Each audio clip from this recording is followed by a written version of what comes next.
You ask Tiger to solve. This deals with linear equations with one unknown.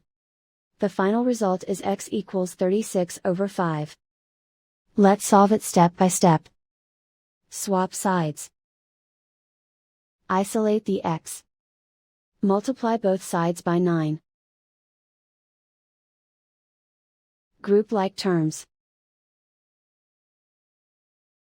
Multiply the coefficients.